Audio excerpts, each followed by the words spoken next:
Hi, welcome to icon news. నేను మీ సతీష్. ఈరోజు మనతో పాటు ప్రముఖ రాజకీయ విశ్లేషకులు అడుసుమల్లి శ్రీనివాసరావు గారు ఉన్నారు. వారితో ఏపీలోని వివిధ రాజకీయ అంశాలపై ఒక్కసారి మాట్లాడదాం. నమస్తే శ్రీనివాస్ గారు. నమస్కారం అండి. శ్రీనివాస్ గారు, మీరు గమనిస్తే గత కొంతకాలం కొన్ని రోజుల క్రితం ఏపీలో రాజ్యసభ స్థానాలకు 3 రాజ్యసభ స్థానాలకు నోటిఫికేషన్ రిలీజ్ చేయడం జరిగింది. ఈ 3 స్థానాలకు కాను అశోక్ గజపతి రాజు గారు కానీ, కొంతమంది గల్లా జయదేవ్ అని కొంతమంది, ఇట్లా కొంతమంది టీడీపీకి ఎప్పటి నుంచో కష్టపడుతున్న కార్యకర్తలు, నాయకుల పేర్లు ప్రచారంలోకి వస్తున్నాయి.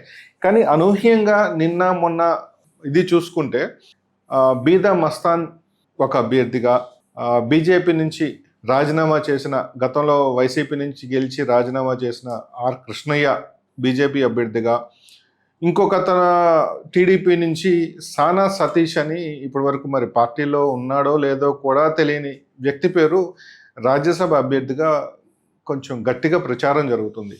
అంటే ఈ అభ్యర్థులని పార్టీ తరపున ప్రకటించడం సమంజసమేనా? అంటే కార్యకర్తల అభిప్రాయం, కార్యకర్తల మనోభావాలు ఎలా ఉన్నాయి?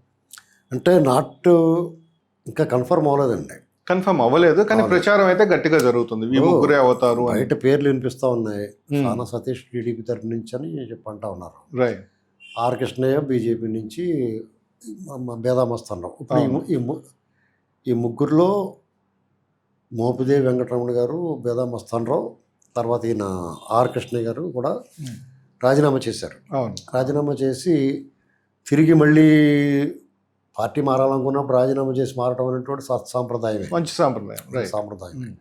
అయితే ఇక్కడ టీడీపీ వైపు నుంచి ఆలోచిస్తే ఏంటంటే, టీడీపీ పార్టీ ఆవిర్భవించిన తర్వాత పెద్దల సభలో మీకు ప్రాతినిధ్యం లేకపోవడం ఇదే ఫస్ట్ టైం అండి. కాబట్టి వాళ్ళు ఏదో రకంగా వాళ్ళ ఇది చేసుకుంటారు. ఆ క్రమంలో వాళ్ళు రాజీనామా చేయించి వాళ్ళకి వేరే అకామిడేట్ చేసి వీళ్ళకి అందులో మళ్ళీ బేదమస్తారావుకి మళ్ళీ అతని సీట్ అతనికే ఇవ్వదలుచుకున్నారు. ఇప్పుడు ఒక్క స్థానం మాత్రం మోపిదేవి వెంకటరమణ గారి స్థానం మాత్రం వేరే వాళ్ళకి మారుస్తారంటారు. అది ఎవరనేటువంటి సానా సతీష్ పేరు వినపడతా ఉంది ఇప్పుడు. అవును. అంతకుముందు గల్లా జయదేవ్ గారి పేరు కూడా వినిపించింది. అవును. సరే, ఆయన అసలు రాజకీయాలే వద్దని వెళ్ళిపోయాడు కాబట్టి మళ్ళీ నేను వస్తాడని అనుకోలేదు నేను. మళ్ళీ సానా సతీష్ పేరు వినపడతా ఉందంటే, మరి సానా సతీష్ అంటే ఇదివరకు కూడా వినపడింది అతని పేరు. సిబిఐలో పెద్ద గొడవల కింద డైరెక్టర్ లేకంగా ఇద్దరు డైరెక్టర్, సిబిఐ డైరెక్టర్ వాళ్ళ పెద్ద గొడవ అయిపోయింది. మరి అలాంటి వాళ్ళు వీళ్ళు ఎంకరేజ్ చేస్తారా అనేటువంటి ఆలోచించాలి. లేదా ఇప్పుడు రాజకీయాలు డైనమిక్గా ఉండే శాశ్వత శత్రువులు మిత్రులు ఉండరు కాబట్టి ఎన్నికల ముందు ఏమైనా హెల్ప్ చేసేయడం, వీళ్ళకి పార్టీకి అవసరమైన సహకారం ఢిల్లీలో కానీ ఇక్కడ కానీ, లేదా ఆర్థికంగా కానీ ఏమైనా సహకారం అందించడము తెలియదు మనకి. పార్టీ డెసిషను వాళ్ళ ఇష్టం. కానీ కార్యకర్తలు చెప్పినట్టు కార్యకర్తల మనోభావాలు గౌరవించాలి. కానీ కార్యకర్తలు వద్దన్నారని లేకపోతే కావాలన్నారని చెప్పి తీసుకునే నిర్ణయాలు ఉండవండి నాయకులు పార్టీలో ఉండవు, రాజకీయ పార్టీలో. ఎందుకంటే వాళ్ళు ఓవరాల్గా లెక్కేసుకుంటారు. జనరల్గా నియోజకవర్గంలో ఒక నాయకుడికి సీట్ ఇవ్వాలనుకోండి, డైరెక్ట్ ఎలక్షన్స్లో ఆ నాయకుడికి సీటు వద్దని తీవ్ర వ్యతిరేకత ఉంటే ఆలోచిస్తారు. ఎందుకంటే ఆ సీటు పోద్ది కాబట్టి, భయం కాబట్టి. లేదా ఒక్కొక్కసారి పార్టీ ఊపు బాగుంది, ఇది తాత్కాలికంగా ఎన్నికల నాడు సర్దుకుంటుంది అనేటువంటి లెక్కేసుకుంటే వాళ్ళు కావాల్సిన వాళ్ళకి ఇస్తారు, వాళ్ళు అనుకున్న వాళ్ళకి ఇస్తారు. అదే జరిగింది మొన్న. ఇది అలా కాదండి, ఇది వీళ్ళ చేతిలో పని ఇష్టం. కాబట్టి ఇక్కడ కార్యకర్తలు కూడా పార్టీకి సంబంధించి సోషల్ మీడియాలో వ్యతిరేకత కనపడుతుంది. సోషల్ మీడియాలో కొంచెం సానా సతీష్ పేపర్లో కూడా వచ్చింది. అంటే పేపర్లో రాసి వీళ్ళకి ఇస్తున్నారండి, వీళ్ళ పేర్లు వినపడుతున్నాయని. కార్యకర్తలు దాని మీద సోషల్ మీడియాకి సంబంధించి యాక్టివిస్ట్స్ దాని మీద స్పందిస్తూ ఉన్నారు. ఏమైనా కానీ మళ్ళాటి వాళ్ళు దాని మీద పూర్తిగా బయటకు వచ్చిన తర్వాత కానీ మాట్లాడలేము. ఒకవేళ బయటకు వస్తే కూడా మనకు చేసేది ఏమి లేదు కాబట్టి మన నోరు నొప్పిక తప్ప మనం దాని గురించి మాట్లాడటం అనవసరం. ఎందుకంటే మీకు ఒకటండి, ఆంధ్రప్రదేశ్లో ఒక శకం ముగిసింది, ఒక అరాచక పర్వం ముగిసింది. డెఫినెట్గా మళ్ళా జగనే వస్తే కూడా అలా చేయడు. ఇంకా నేను చెప్తున్నాను మీకు, జగన్ ఒకవేళ పొరపాటున మళ్ళా సీఎం అవుతాడు అంటున్నారు కదా కొంతమంది, మళ్ళీ అతను వచ్చేస్తాడేమో అన్నారు కదా. ఒకవేళ నిజంగా వస్తే కూడా అతను ఇంత అరాచకం చేయడు, అతని స్టైల్ మారిపోద్దండి. ఎందుకంటే అతను ఆ స్టైల్లో చేసినప్పుడు ఏం ఫలితం వచ్చిందో చూసుకున్నాడు కాబట్టి మార్చుకుంటాడు అతను. లేదా మీలో వాళ్ళు 60 చెప్తారు, ఒరే బాబు మొన్న అలా చేసో దెబ్బ అయిపోయావు, ఈసారి నువ్వు కొంచెం పద్ధతిగా ఉండరా, నీ మీద ప్రేమ రెట్టింపవద్దు అందరికీ చెప్తారు. ఇప్పుడు ఒక పోరంబోగు మంచిగా మారితే చాలా గౌరవిస్తారు. అవును. ఒక మంచివాడు కొంచెం దారి తప్పితే అతనికి డబల్ విమర్శిస్తారు. బుద్ధి లేదా నీకు, అంత పద్ధతిగా ఉండేవాడు, ఈ తాగుడేటి ప్యాకెటేటి అమ్మాయిలు వెంబడి తిరుగుతున్నావు, తప్పిది అని ఎక్కువ మందలిస్తారు. అదే పోరంబోగుడు వాడు అలాగే ఉంటాడండి అంటారు. అడిగిన ఒక చిన్న మంచి మంది పొద్దున్నే తలస్నానం చేసి గుడికెళ్ళి వచ్చాడనుకో, నీ అమ్మిడి భలే మారిపోయాడు, పద్ధతిగా మారేడు అనుకుంటారు. అది డిఫరెన్స్. జగన్ కొంచెం మంచిగా ఉన్నా కానీ చాలా మంచి పేరు వస్తుంది. టీడీపీ చంద్రబాబు నాయుడు గారు లేదా ఇలాంటి వాళ్ళు చిన్న తప్పు చేస్తే కూడా భూతత్వంలో చూస్తారు. ఇది సహజంగా జరిగేది. కాబట్టి చాలా అప్రమత్తంగా ఉండాల్సింది టీడీపీయే. ఎందుకంటే ఆ పార్టీ మీద కొన్ని ఎక్స్పెక్టేషన్స్ ఉంటాయి. ఇప్పుడు వరకు ఆ పార్టీకి అవినీతి పార్టీ అనేటువంటి ముద్ర పడలేదు. ఇప్పుడు వరకు పడలేదు. ఇప్పుడు వరకు లేదు. ఆ పార్టీ చరిత్రలో వీళ్ళు అవినీతి పరులు అనేటువంటి నాయకులు కూడా పడలేదు. ఎవరినో ఒకళ్ళిద్దరు అవినీతి చేసినా కానీ పార్టీ వాళ్ళ మీద యాక్షన్ తీసుకున్నారు. ఎన్టీ రామారావు గారి దగ్గర నుంచి కూడా చూడండి. అప్పట్లో చిన్న దానికే రామారావు గారు మంత్రివర్గం తీసి పడేస్తుంటే, చంద్రబాబు నాయుడు గారు కూడా అటువంటి సీరియస్ యాక్షన్ తీసుకుంటే అది పిలిచి హెచ్చరిస్తాడు. వాళ్ళు భయపడతా చేస్తారు. కానీ ఇప్పుడు కొంచెం బరితెగింపు కనపడుతుంది అనేటువంటి వార్త వినపడుతుంది. అది నిజమా ఒట్టుతా అనేటువంటిది వాళ్ళకి ఇంటెలిజెన్స్ ఉంటుంది కాబట్టి అధిష్టానం జాగ్రత్తగా చూసుకోవాలి. ఇప్పుడు రకరకాల బియ్యం విషయంలో ప్రతి ఎమ్మెల్యేకి గతంలో అందినట్టు డబ్బు ఇప్పుడు అందుతుంది అనేటువంటి వార్త వినపడతా ఉంది. బియ్యం విషయం, ఇసుక విషయంలో వీళ్ళు అదే పని వాళ్ళలాగే వీళ్ళు కంటిన్యూ చేస్తారు. ఆ వారసత్వాన్ని కొనసాగిస్తున్నారు అవకాశం ఉన్న చోట. అలాగే మట్టి, ఫ్లై యాష్, దాని గురించి అంగ దెబ్బలాడుకుంటున్నారు. పెద్ద గొడవలు అయిపోతున్నాయి కదా అక్కడ. మరి విజయవాడ దగ్గర ఉన్న దాన్ని VTPS అది బయటికి రాలేదు. కానీ అంటే బయటికి రాలేదంటే పాత వాళ్ళే కంటిన్యూ అయిపోతున్నారు మన గొడవ లేకుండా. యుద్ధం దానికోసం పోటీ పడతలేదు ఎవరు సాంప్రదాయంగా ఎవరు చేసుకుంటారో వాళ్ళు చేసుకుంటున్నారో. ముడుపులు మాత్రం అందాల్సిన వాళ్ళకి అందుతున్నాయి. ఇప్పుడు అవతల ఎమ్మెల్యేకి అడ్డం వచ్చి వాడికి నీకేం కావాలి తీసుకోరా బాబు అడ్డం రాగానే సెటిల్మెంట్ అందంగా చేసుకున్నారేమో. ఇలాగా ఇది ఇప్పుడు కొంచెం ఎక్కువైంది.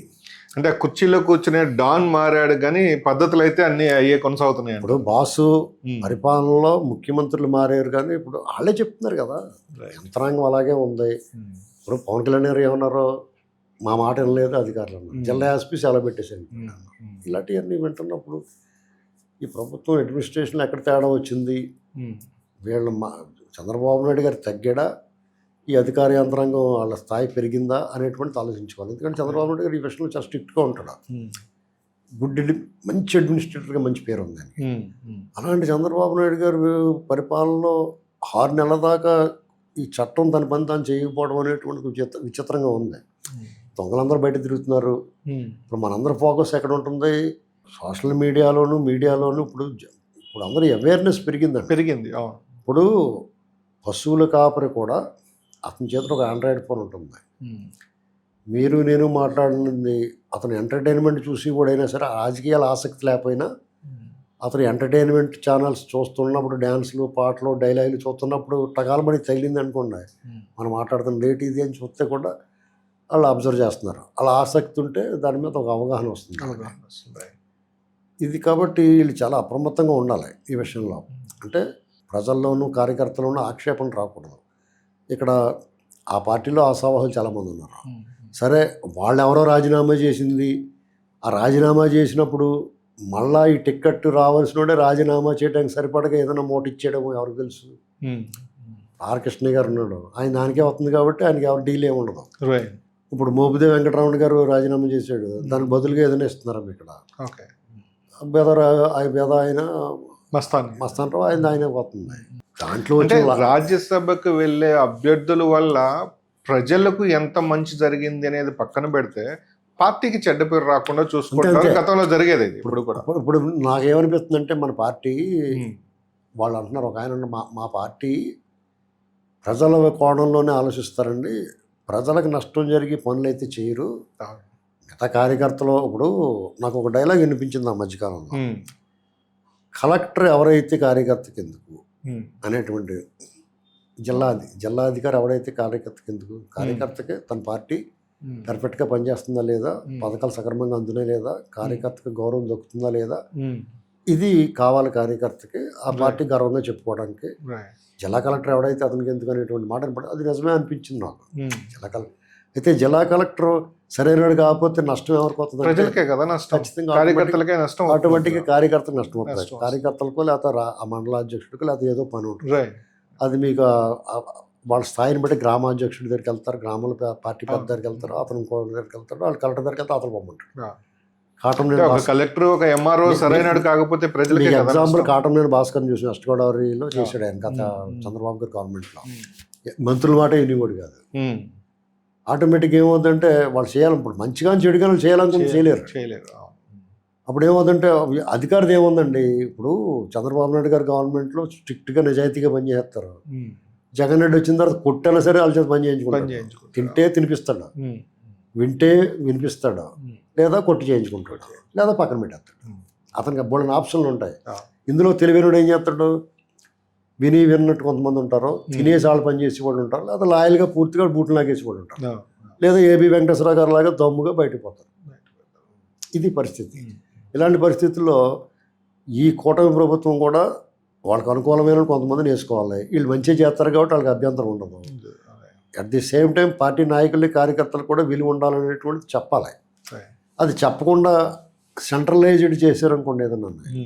ఇప్పుడు నాకు ఇందాక మీ దగ్గరికి వస్తున్నప్పుడు ఒక ఆయన ఫోన్ చేశారు, ఒక లేఅవుట్ వేసుకున్నాడు రాజమండ్రి దగ్గర, అంటే రాజనగరం కాన్స్టిట్యున్సీలోకి వస్తుంది. దానికి పవర్ ఏదో అవసరం అవుద్ది కదా, ట్రాన్స్ఫార్మర్ ఏదో, ఆ ట్రాన్స్ఫార్మర్కి అప్లికేషన్ పెట్టుకున్నాడు. దాన్ని ఎవరు శాంక్షన్ చేయాలి? ఆ ఎలక్ట్రిసిటీ బోర్డులో, ఆ డిపార్ట్మెంట్లో ఏఈఓ డిఈఓ ఎవరో ఉంటారు కదా అధికారులు. కానీ ఎమ్మెల్యేని కలవమన్నారంటాడు. ఎమ్మెల్యేకి కరెంటు ట్రాన్స్ఫార్మర్కి సంబంధం ఏంటి? ఇది మీరు గమనించండి. అక్కడికి వెళ్ళి సెటిల్ చేసుకొని వస్తే ఇక్కడ వీళ్ళు పని చేస్తారు. దీన్ని బట్టి వీళ్ళు గమనించుకోవాలి. పార్టీ ప్రభుత్వం ఈ హెచ్చరిక చేయాలి. మీకు మట్టి ఉంది, మశానం ఉంది, ఇసుక ఉంది, మద్యం ఉంది, ఇలాంటి అనుమతుల విషయంలో కూడా. ఇంకోటి మీ ప్రకాశం జిల్లాలో ఒక 100 కోట్ల కాంట్రాక్ట్ వచ్చింది సెంట్రల్ గవర్నమెంట్కి సంబంధించి ఒక ఆయన కాంట్రాక్ట్. అక్కడ వైసీపీ ఎమ్మెల్యే ఉన్నాడు. ఆ వైసీపీ ఎమ్మెల్యే కాకుండా మరి టీడీపీ వాళ్ళకి ఎవరో ఒకరికి ఇన్ఛార్జ్ ఇస్తారు కదా అక్కడ. వాళ్ళ దగ్గరికి వెళ్ళి ఇలాగ వర్క్ వచ్చిందమ్మా, ఫార్మల్గా మీకు చెప్పాలి కాబట్టి చెప్పారు, మీరు ఇన్ఛార్జిగా ఉన్నారు కదా అని చెప్తే ఒక 5 కోట్లు అక్కడ పెట్టేసి వెళ్ళుకున్నారు. అంటే వాళ్ళు 100 కోట్లు 5% వీళ్ళకి ఇచ్చేస్తే ఆడు ఏం వర్క్ చేయాలి, ఆడు ఎంత దుబ్బేయాలి, అసలు వర్క్ చేయకుండా లాగేసుకోవాలి జగన్ గడ్డ లాగా. అంతే కదా. అంతే. ఈ రకంగా ఉంటే ప్రజల్లో మీకు మంచి పేరు ఎలాగ వస్తుంది? డబ్బులు ఒకటే ఓటు, డబ్బులు ఖర్చు పెట్టాం, డబ్బులు సంపాదించుకోవాలి, డబ్బులతో ఓట్లు కొనుక్కోవచ్చు అనుకుంటే జరగదని. జగన్కి డబ్బులు ఖర్చు పెట్టలేదా? ఓట్లు వేసారా జనం ఏం చేస్తారో డబ్బులు తీసుకుంటారో వాళ్ళు మంచి వాళ్ళకే వేస్తారు ఓట్లు. ఇది చూసుకోవాలి పార్టీ. ఇప్పుడు మనం ఇలా చెప్తున్నాం అనుకోండి, ఇది నెగిటివ్ కాదు, హితవు. చూసుకోండి బాబు ఇలా జరుగుతుంది, వాళ్ళకి తెలియదు ఈ మ్యాటర్. ధైర్యంగా ఎవడైతే లంచం అడిగారు వీళ్ళు, అలా ఆ బాధితుడు చెప్పుకోలేడు వెళ్ళి, మనోళ్ళందరూ చెప్తారు ఇలా బయట మాట్లాడతామని. అంతే మ్యాటర్. అర్థమైందండి. చేత మా వాయిస్ని వాళ్ళు జాగ్రత్తగా విని, మరి బాబు చాలా తేడాగా ఉందేమో అనుకోవాలి, వాళ్ళు 1-2 సార్లు ఆలోచించి జరుగుతున్న తప్పుల్ని సరిదిద్దుకుంటే వాళ్ళకే మంచిది కదా, మనకు వచ్చేది లేదు, పోయేది లేదు. వాళ్ళు జాగ్రత్తగా విన్నారనుకో ఏమవుతుందంటే వాళ్ళు ఆలోచించుకుంటారు, మనం చెప్పింది చేయక్కలేదు, ఇది మంచిగా చేయడం అనేటువంటిది ఆలోచించుకుంటారు. మనం వెళ్తున్నది కరెక్టే, అదేదో మాట్లాడుకున్నాళ్ళే, అటు అవగాహన లోపంతో మాట్లాడలే అనుకుంటే వెళ్ళనుకుంటే, లేదా మనం చెప్పిన దాంట్లో పాయింట్ ఉందో ఏదో తేడా జరుగుతుంది చూసుకోవాలనుకున్నారు అనుకోండి, వాళ్ళకి మంచి. ఇలాంటివి చాలా ఉన్నాయి. ఇప్పుడు చంద్రశేఖర్ రెడ్డి బియ్యం కూడా ఉంది. ఆ చంద్రశేఖర్ రెడ్డి ఎవడో ఏమంటలేదు, ఇంకా ముందు లోపలేసేయాలి కదా. ఇలాంటి విషయాల్లో ప్రభుత్వం వెనకబడింది. సంక్షేమ కార్యక్రమాలు, అభివృద్ధి, అది పెట్టుబడులు, అమరావతి, కేంద్రంతో సత్సంబంధాలు, పవన్ కళ్యాణ్ గారు, చంద్రబాబు గారు బాండింగ్ అని నెంబర్ 1 పర్ఫెక్ట్గా ఉన్నాయి. ఇది సాధారణ ప్రజలకు అవసరం లేదు, నిజంగానే ఇది నిజంగా అవసరం లేదు. మనం ఇప్పుడు మాట్లాడుకున్నాయన్నీ సాధారణ ప్రజలకి. సాధారణ ప్రజలకు కూడా ఇవన్నీ చూడరు. రేపు ఎవడో ఒకళ్ళు ఇంకో రూపాయి ఎక్కిస్తాడు ఎంకలిపోతారు. అంటే మీరు ఎవరి కోసమైతే చేస్తున్నారో, ఇప్పుడు పథకాలు జగన్మోహన్ రెడ్డి ఏం తక్కువ ఇచ్చాడా, బటన్ నొక్కి ఇంట్లోకే పంపించాడు, మనకి ఎందుకు దెబ్బేసాడు అతనికి కదండి. మీరు 1000 ఎక్కిస్తారంటే 1000 వచ్చారంటే రేపు 5000 ఇస్తారంటాడు, అవునే కదా. ఇప్పుడు రైతుల విషయం ఉంది, ధాన్యం సేకరణ, వాళ్ళ చెల్లింపులు, ఇక్కడ రకరకాలుగా సమస్యలు ఉన్నాయంటున్నారు. మరి అవి సార్ట్అవుట్ చేయాలి. అధికారులు సరిగ్గా పని చేయరు, వాళ్ళు పని చేయరు. పని అంటే చిరాకు వాళ్ళకి, అర్థమైంది. అది వాళ్ళు చిరాకు కాబట్టి వాళ్ళ చేత మీరు ఎక్కువ పని చెప్తే కోపం వద్దాం ఏంటండి అది ఈ సమస్యలు చూసుకోవాలి జాగ్రత్తగానే చాలా జాగ్రత్త. ఇప్పుడు గ్లాస్ విత్ కేర్ అంటారు, గ్లాసుని ఎంత జాగ్రత్తగా హ్యాండిల్ చేస్తాం అంత జాగ్రత్తగా హ్యాండిల్ చేయాలి. మీరు భయపెట్టి బలవంతంగా హార్ట్ అటాక్ తెప్పించగలదు, అలాగని చెప్పేసి మిసరబెట్టిగా వదిలేయకూడదు. ఇది సున్నితమైనది, ఇదంతా సెన్సిటివ్ మ్యాటర్, చాలా జాగ్రత్తగా హ్యాండిల్ చేయాలి. కాబట్టి వాళ్ళు ఎమ్మెల్యేలు, ఎంపీలు, ఎమ్మెల్సీలు, ఎమ్మెల్యేలు ఎవడైతే ఏంటండి, ఇప్పుడు చంద్రబాబు నాయుడు గారు ఇమేజ్ తోటి గవర్నమెంట్ వచ్చింది, పవన్ కళ్యాణ్ గారి సహకారం, చంద్రబాబు నాయుడు గారి ఇమేజు, లోకేష్ లీడర్గా ఎస్టాబ్లిష్ అయ్యి ఒక రకంగా యూత్ని అట్రాక్ట్ చేసాడు. వాళ్ళ పాత్ర మరువలేదు రేపు మన గెలుపులో. అలాగే నిరంతరం జగన్మోహన్ రెడ్డి దొంగూర్ర బాబు అని చెప్పి వాళ్ళు కూడా వీళ్ళు మర్చిపోకూడదు, ఇది గమనించుకోవాలంతే. ఇప్పుడు సానా సతీష, ఇంకో వెంకట, లేదా ఇంకోటి ఎవడైనా ఒకటే బాబు. ఇక్కడ ఎవడైనా సరే రాజకీయాల్లో రావాలంటే ప్రజెంట్ సిచ్యువేషన్లో అది డబ్బు ఉండాలి, గట్టిగా ఆ డబ్బు ఉండాలంటే ఇలాంటి పనులు చేయాలి. మరి ఏం చేస్తారు? లేదా పోనీ ఎంతో కొంత మూటట్టుకొచ్చి పార్టీకి ఇచ్చి పేరు తెచ్చుకుందాం అనుకున్నారు అనుకోండి, జోనాలకు ఇన్ఛార్జిగా పడేస్తారు, అది పని అయిపోయిన తర్వాత పైకి కిందకి చూస్తారు. లేదా లీడర్ విత్ కార్యకర్తని పొద్దున్నే శాంతా కూర్చోపెట్టి 2 పులకాలు, ఒక చేప ముక్క, 2 బాబాస్కాయ ముక్కలు పెడతారు, టీ ఇస్తారు, మంచి కాఫీ ఇస్తారు, అన్నీ ఇచ్చి సాయంత్రం అట్లా చెప్తారు. కార్యకర్తల మనోభావాలు కూడా ఆలోచించి జరుగుతున్న లోపాలను సరిదిద్దుకుంటే పార్టీకే మంచిది. సో అంతకంటే కార్యకర్తల మనోభావాలు పట్టించుకుంటే కార్యకర్తలు కూడా వీళ్ళు మనోభావాలు పట్టించుకుంటారు. ఎగ్జాక్ట్లీ. ఇప్పుడు తెలుగుదేశం పార్టీకి మాత్రమే ప్రత్యేకత ఏంటంటే, బాబు గారి మీద ఏగ వాలితే వాళ్ళకి ఏరుగు వాలిందంటూ ఫీల్ అవుతారు. అలాగే వాళ్ళు డిజైన్ చేసుకుంటే వీళ్ళు ఏమైపోయినా పట్టించుకోరు. అంటే మీకు చిన్న ఎగ్జాంపుల్ చెప్పాలి. 1984లో ఎన్టీ రామారావు గారిని అప్రజాస్వామికంగా పదవి నుంచి దింపేశారు, ఒక సంక్షోభం ఏర్పడింది. అప్పుడు కార్యకర్తలు, నాయకులు, ప్రజలు ముగ్గురు ఎన్టీ రామారావు గారి వైపు ఉన్నారు అండి. ఒకవేళ కొంతమంది నాయకులు తోకజాడిస్తే కూడా ప్రజలు, కార్యకర్తలు తోలు తీసి ఎన్టీఆర్ రామారావు గారు వైపు ఉండేలా చేశారు. సేమ్ అదే సంక్షోభం మళ్ళీ 95లో వచ్చింది పార్టీకి. అధికార మార్పిడి జరిగింది, ముఖ్యమంత్రి మారేడు చంద్రబాబు నాయుడు గారి చేతిలోకి పార్టీ పదవి చంద్రబాబు నాయుడు గారి చేతిలోకి వచ్చింది. ఆ వాళ్ళ అప్పుడు ప్రజలతో సంబంధం లేదు, కేవలం ఎమ్మెల్యే నాయకులతోటే. అప్పుడు చంద్రబాబు నాయుడు గారు వెనకాల ఎమ్మెల్యేలు ఉన్నారు, కార్యకర్తలందరూ కూడా చంద్రబాబు నాయుడు గారిని అంగీకరించారు. కార్యకర్తలు చంద్రబాబు నాయుడు గారిని అంగీకరించకపోతే ఏం జరిగేదండి, ఆ లోకల్గా ఎమ్మెల్యేల మీద ప్రెజర్ వచ్చేసింది. ఎమ్మెల్యేల మీద ప్రెజర్ వచ్చినప్పుడు ఆటోమేటిక్గా చంద్రబాబు నాయుడు గారి నాయకత్వానికి ఇబ్బంది వచ్చేది. ఆయన ఏం చేసేట్టు, ఎమ్మెల్యేలు, నాయకులు, కార్యకర్తలు ఆయనకు అండగా ఉన్నారు కాబట్టి ఆయన పనిచేసే ముఖ్యమంత్రిగా పనిచేసి కష్టపడి మంచి పేరు తెచ్చుకుని మళ్ళీ తిరిగి ఎన్నికయ్యాడు. ఇంకా అతను శాశ్వతంగా స్థిరపడ్డాడు. ఆయన 2014 ఎలక్షన్, 2009 ఎలక్షన్ అనేటువంటిది వ్యూహాత్మక తప్పిదాల పార్టీ, అది స్వయంకృతం.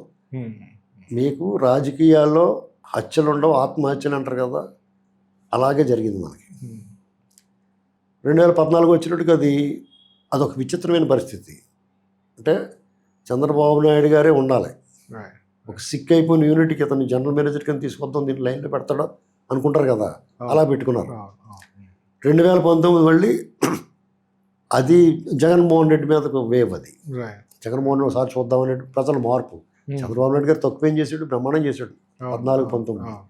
అయినా సరే ప్రజల మార్పు. అంటే దీన్ని బట్టి మీరు ఏమర్థం చేసుకోవాలి, పీపుల్ మైండ్ సెట్ డైనమిక్గా ఉంటుంది, మారుతూ ఉంటుంది, కాన్స్టెంట్గా ఉండదంట. కాబట్టి మీరు ఎక్కువగా వాళ్ళ మీద కూడా ఆధారపడకూడదు. మీకు ఎవరి కోసం, మీకోసం పనిచేసి వాళ్ళు ఉంటారు కదా, వాళ్ళ మీద ఆధారపడాలి. 2004 దగ్గరికి వచ్చేటప్పటికి 2019 నుంచి 2024 వరకు కూడా కార్యకర్తలే మీ వెనకాల ఉన్నారు. 2024 ఎలక్షన్ ముందు 6 నెలల ముందే మీకు ప్రజలు మీ వైపుకి వచ్చారు. ప్రజలైనా నాయకులైనా 4.5 ఏళ్ళు కార్యకర్తలే ఉన్నారు మీ వెనకాల.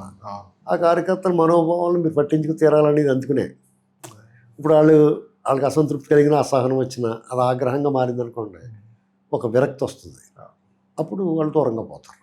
పార్టీకి ఓటేయకుండా పోరు, అభిమానం ఉంటుంది కానీ పని చేయరు, అప్పుడు ఇబ్బంది వస్తుంది. Thank you. చూశారు కదా, ఈరోజు అడుసుమల్లి శ్రీనివాసరావు గారితో టీడీపీ కార్యకర్తలకి, మిగతా రాజకీయ పార్టీలకి కార్యకర్తలకి ఉన్న ప్రధాన డిఫరెన్స్ ఏంటో ఆయన మాటలో విన్నాం. మరోసారి మరో అతిథితో మళ్ళీ కలుద్దాం. అంతవరకు సెలవు.